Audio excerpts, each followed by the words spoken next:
Hey skiers, it's Bob with SkiEssentials.com. Welcome to our 2026 ski test. Got a new one for you today. This is an Elan Wingman 86 Ti Black Edition.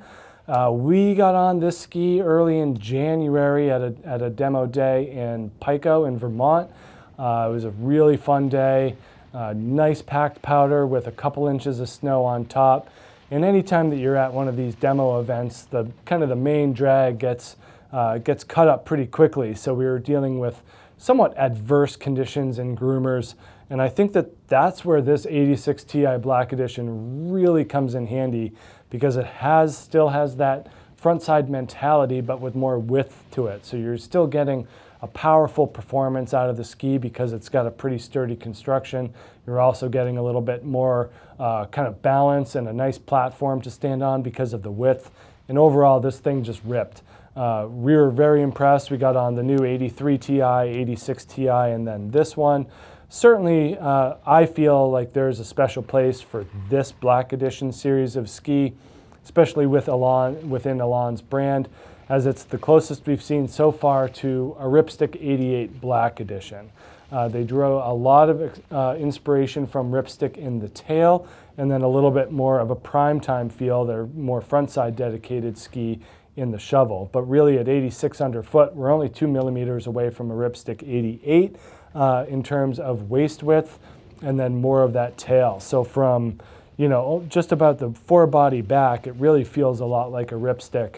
It's really just the front that gives you that more direct carving hook up feel, which I really like. I think that there's a lot to be said for that type of shovel in an all-mountain ski. Even though it might not perform the best in deeper snow, I think that there's more room for powder skis then. But overall, this is built with a tube light wood core, poplar and paulownia. We do get carbon rods that run along the sides. Those rods are milled into the core and provide a 360-degree carbon application, which just provides a ton of energy.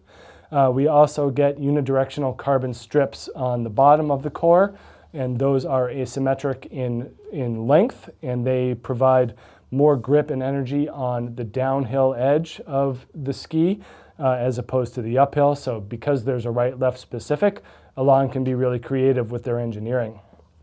And the same goes for their mono TI laminate as well. That goes on the downhill side of the ski.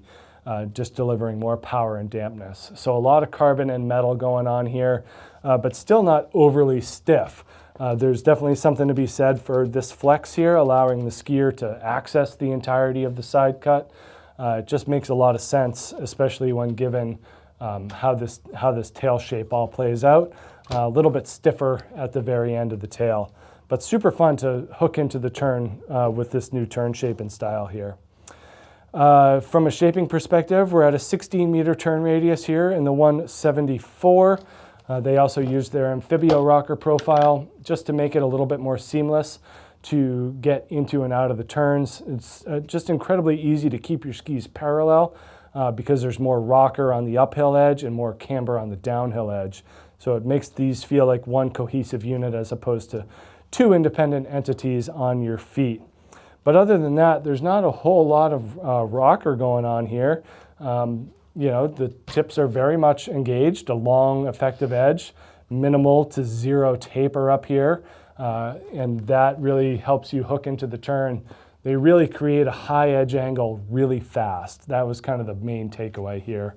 But the tails, there is more taper, and so that's where your all-mountain capabilities comes in. They're not locked into a turn, although they can do that if you pressure the ski the right way. Overall, it's a really fun and rewarding carving ski experience with versatility built in. We do have some tester feedback here. Tester Eric Timmerman, who's a ski instructor, really technical skier, notes that it has a solid feeling wider ski, nice snow feel even on cruddy snow. Made for longer cruising turns, really puts the all in all mountain. I'd ski this anywhere in Stowe on just about any day.